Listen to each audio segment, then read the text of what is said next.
Hey guys, welcome back to another video. So in today's video, we will be reviewing a $10 SSD. Sounds fishy, I know.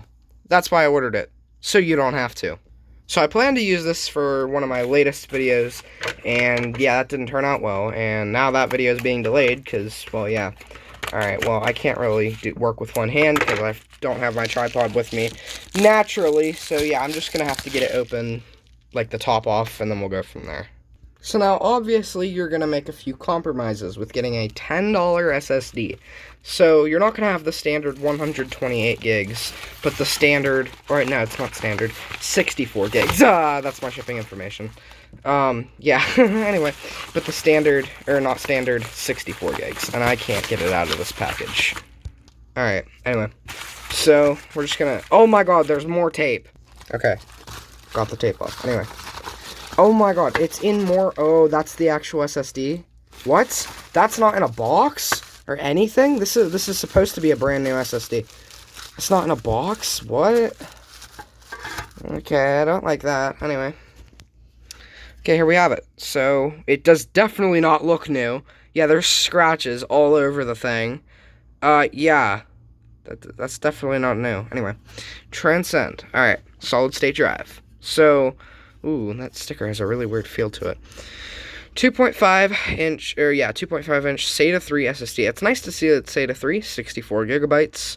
I paid $10.99 for it, so I don't know what we can expect out of this, but we're going to flop it in my PC, my Dell Optiplex right here. It's a 3020, and I have a 860 EVO SSD in it now, so yeah. And I'm actually going to be upgrading that one to another 860 EVO SSD with more storage. So we're going to take it out and we're going to upgrade it, well, more like downgrade it with this thing.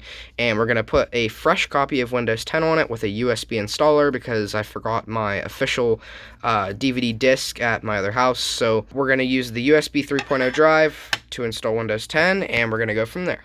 Okay, so I got my big boy screwdriver here. As you can tell, I don't have any of my normal tools because I'm at my other house, and I don't have, like, my workbench here, or any of my tools, or my toolbox, or anything of that sort, so we're using a beautiful floor, because, why not? Alright, so right after we get these screws out, actually, you don't even have to take these screws out, so I'm just gonna leave it like that, and then we gotta get the other one out, and it's really cool how the Dell Optiplex 3020 is built, because it's super easy to get into, and the inside of it is built super well, so instead of using, like, for example, screws for the PCI, it's just a little thing that you just pull right up, and the PCI just comes right out, so you can just take it off, and the inside is built super nicely. Like I said about the PCI, just flip it right up, and you don't even have to put screws in there.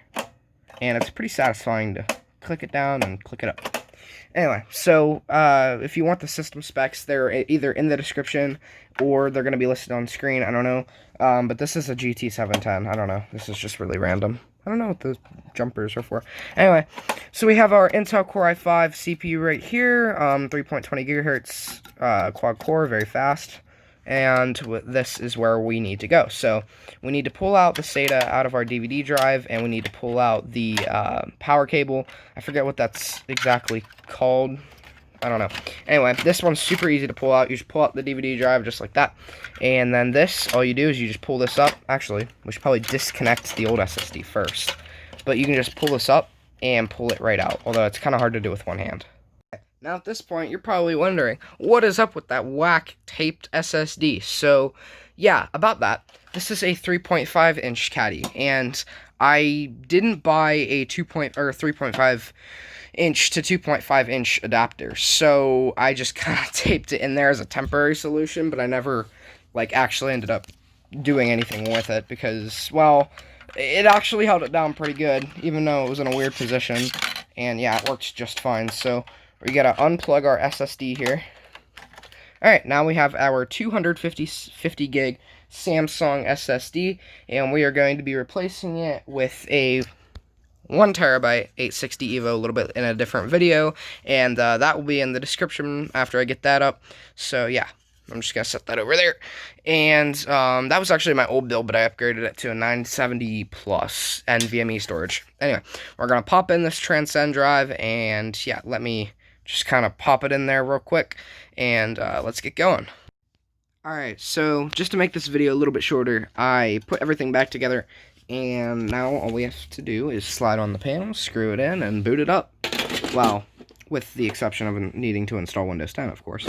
Oh, speaking of Windows 10, I actually completely forgot to make the disk thing for it. Oh wait, no, the front cover needs to go on, but this is what I'm going to be using. It's a USB 3.0 128 gig USB flash drive, and it's quite fast, honestly, about 130 megabytes per second, not megabits, megabytes, and we're going to be using that for our Windows 10 install, but I completely forgot. I was going to make it on this computer, then put the SSD in, but that's okay, we'll just use a different computer.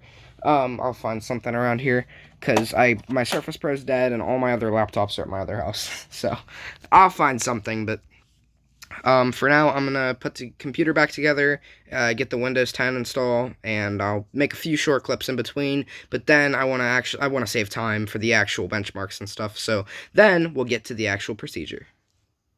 Okay, so this is crazy. So I thought the SSD would probably be clean whenever I got it, but this is crazy. Okay, so I turned on the computer just in case, I don't know, I figured, what if there's a bootable OS that's actually gonna boot on there? There's no way. There's absolutely no way, right? Well, this happened. So we got Live Guide. So this is, I guess it's a software for like advertisements and stuff. And watch, it's about to run CMD, and then look, it's a Chevrolet thing, which means this SSD must have been used in a Chevrolet center where they basically had the computer set up with like the monitor and then that little TV or monitor that they had playing this all the time, and there's no way you can get out of it.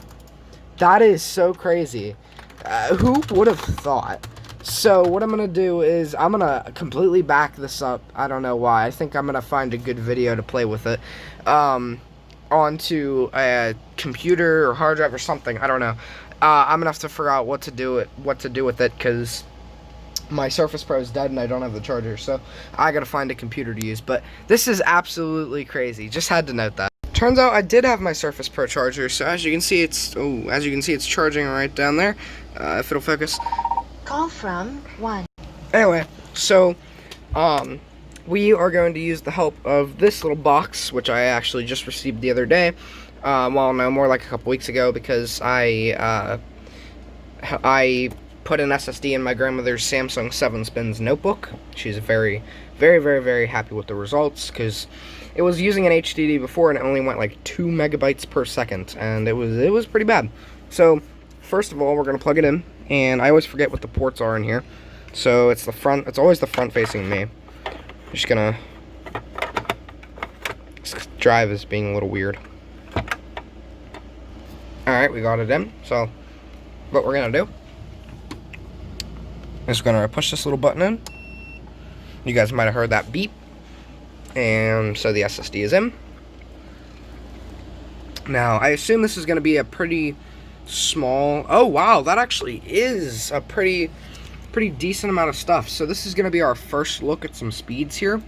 So I'm going to copy and paste onto my SD card, which isn't very fast, but this is just going to give us our little first look into speeds.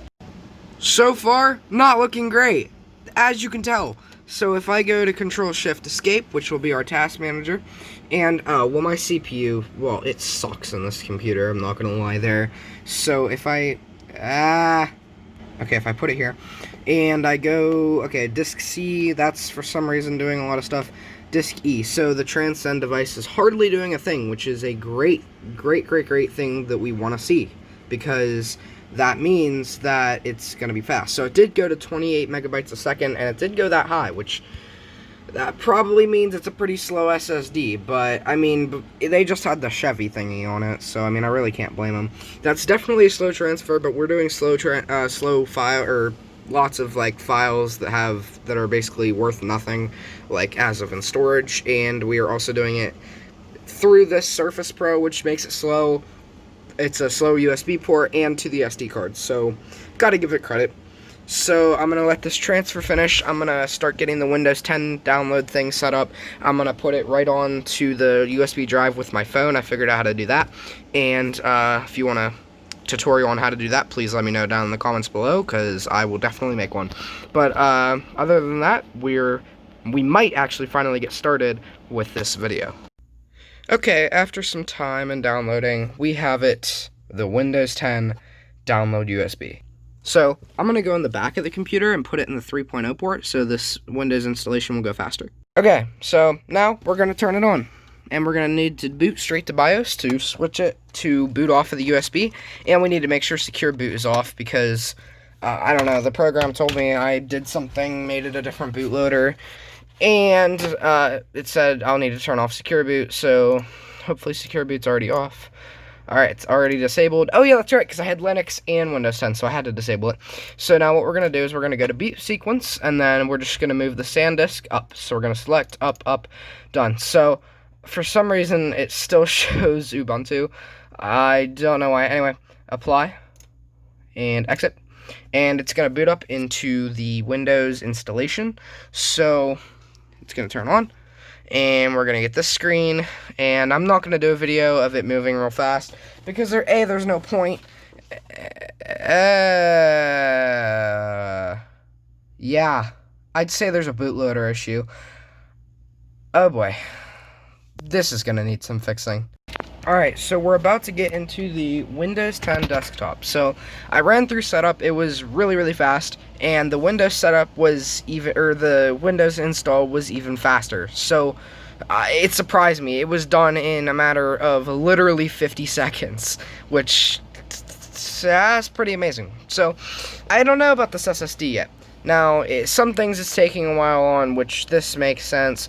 Now, it's an Intel Core i5, blah, blah, blah, blah, blah.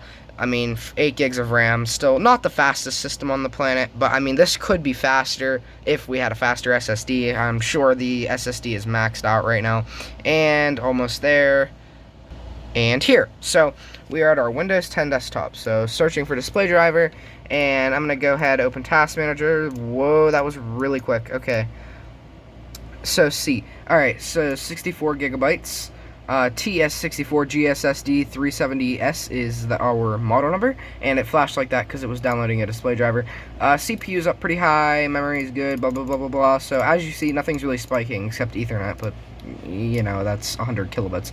So, look, alright, so what we're going to do now is we're going to go to the Microsoft Store, and we're going to download CrystalDiskMark.